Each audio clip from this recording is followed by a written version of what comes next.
Il y a une chose à savoir quand on fait du montage vidéo, les bugs. Moi, très souvent, j'ai eu beaucoup de bugs sur Premiere Pro où en fait, quand je faisais mon montage, je recevais beaucoup de lag, mais vraiment énormément. Soit le fait que le format de la vidéo est beaucoup trop lourd, des fois vous pouvez dépasser énormément au niveau des gigas sur la vidéo. Ça provient de la qualité que vous avez mis sur votre vidéo, soit vous avez mis en 4K ou bien par exemple vous l'avez mis en mode 1080p en 60 fps. C'est pareil. Ou bien c'est aussi le fait que vous utilisez deux choses en même temps. Par exemple, moi en ce moment, je suis en train d'enregistrer ma caméra, Audacity et OBS Studio pour la capture d'écran. Ça fait déjà quand même pas mal. Ça fait quand même trois choses qui est en train d'enregistrer. Et par suite, sur Premiere Pro, en fait, ce qui est horrible, c'est que des fois, quand vous faites du montage, mais en fait, vous avez une latence. En fait, je dis une latence, mais en fait, c'est pas vraiment une latence, c'est plutôt un lag, mais vraiment un gros lag. Vous commencez à faire votre montage, là tout d'un coup, votre barre sur Premiere Pro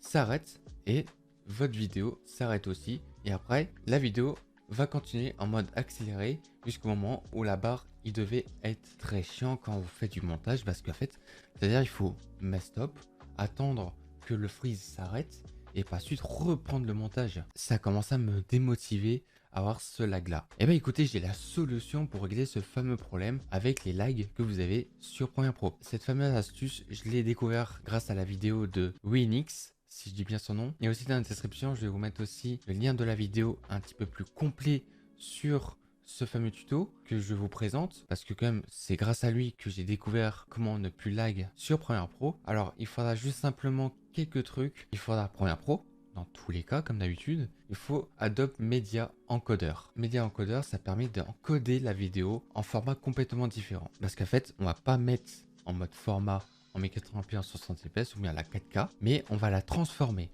Ça nous permet de réduire la qualité de la vidéo et au moins par la suite pendant le montage, vous aurez aucun bug. Alors si vous n'avez pas Media Encoder, et écoutez, vous avez des astuces comment installer Media Encoder. Alors quand vous avez Media Encoder, vous le lancez et par la suite vous arrivez dans cette fameuse page.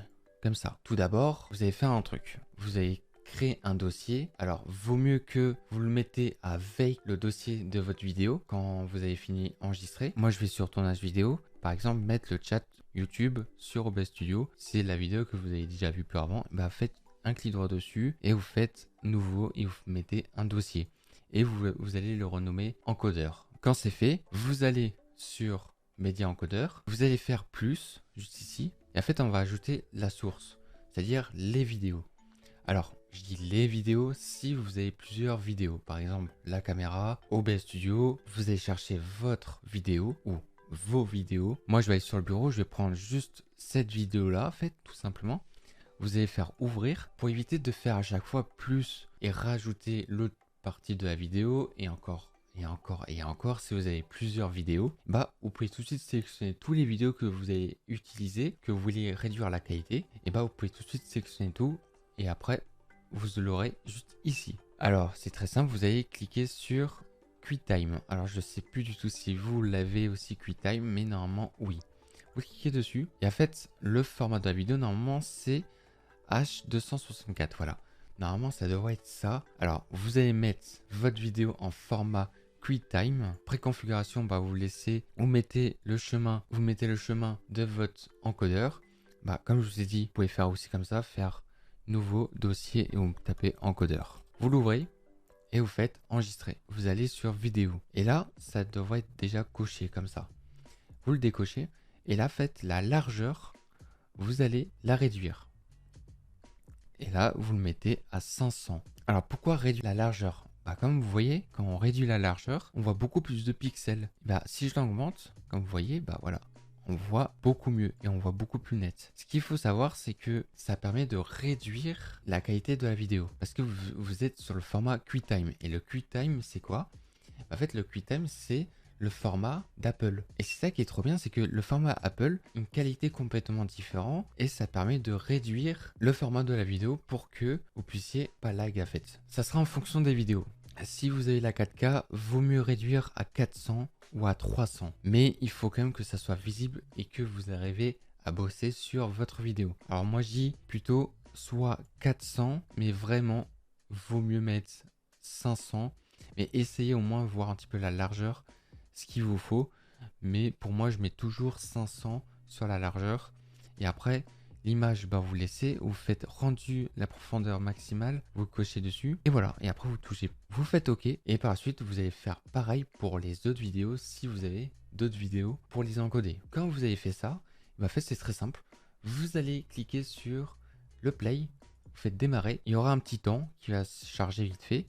Alors là, ça dure pas trop longtemps parce qu'en fait, la vidéo, elle dure quelques secondes. Mais si la vidéo dure 3 heures ou 2 heures, ça prendra beaucoup plus de temps. Quand cela est fait, et bah écoutez, vous pouvez quitter Media Encoder. Normalement, sur le dossier que vous avez fait, que vous avez nommé encodeur, et bah normalement la vidéo elle est juste là. Vous l'ouvrez pas, il faut pas l'ouvrir. C'est très simple. Vous allez lancer Premiere Pro. Quand vous allez lancer Premiere Pro, vous allez faire nouveau projet. Vous allez, moi je vais mettre test en vrai, importer le média pour commencer. Vous cliquez dessus. Et par la suite, vous allez aller dans votre chemin sur votre vidéo. J'ai bien dit votre vidéo, mais pas l'encodeur. Vous cliquez sur votre vidéo. Et par la suite, vous glissez votre vidéo sur la piste. Et voilà, vous avez votre vidéo. Alors par la suite, comment on va réduire cette fameuse qualité sur votre vidéo? En fait, c'est très simple. Il faudra juste simplement quelque chose, c'est vous allez faire un petit plus juste ici. Vous cliquez dessus. Et en fait, vous allez ajouter, alors moi il est déjà là, en fait c'est celui-là. C'est activer, désactiver les copies allégées. Vous allez voir pourquoi on va utiliser ça. Vous allez cliquer sur votre vidéo juste ici. Vous cliquez dessus. Vous allez faire doublure, joindre les doublures. Vous allez faire joindre. Et par la suite, bah, en fait, vous allez chercher votre QuickTime que vous avez fait pour votre vidéo. Moi, il est juste là, encodeur. Voilà. Vous cliquez dessus, vous faites OK. Et voilà. Et après, normalement, voilà, il n'y a aucun chargement parce qu'en fait, la vidéo dure même pas une minute. Ah si, elle dure une minute la vidéo. Elle dure une minute la vidéo. Alors c'est tout à fait normal qu'il n'y a pas un petit chargement. Mais normalement en bas, vous avez un petit chargement. Vous avez la qualité normale. Vous allez me dire, mais il n'y a rien qui a fonctionné. Bah si. En fait, vous allez cliquer sur activer et désactiver les copies allégées. La qualité, elle a complètement changé. Je vais désactiver la copie léger. Vous voyez la différence? Ça vous permet sérieusement de réduire la qualité. Et après, vous allez faire la même chose avec les autres vidéos. Si vous avez plusieurs vidéos sur votre projet, vous faites la même chose et au moins après, voilà, vous êtes tranquille, ça lag pas. Et après, bah là, par la suite, bah voilà, normalement, ça tourne correctement. Bon là, ça peut bien laguer. Bon là, ça devrait pas laguer parce que le fait que bah, la vidéo dure pas trop longtemps, mais comme vous voyez, comme il y a une grosse différence de qualité quand même. Hein. Bon, je voulais vraiment vous montrer cette fameuse astuce pour régler ce fameux problème des lags sur Premiere Pro. Franchement, quand j'ai su cette fameuse astuce, incroyable. Comment ça fait du bien de bosser sur du montage sans avoir aucun lag sur la vidéo. Parce que je peux vous dire que ça me faisait trop chier, ça m'énervait très souvent quand ça laguait. J'espère quand même que cette fameuse astuce, ça vous a plu et que ça vous a aidé aussi. N'hésitez pas à vous abonner à la chaîne YouTube. N'hésitez pas à voir ma dernière vidéo sur l'astuce. Et écoutez, on va se retrouver pour une prochaine vidéo. Salut!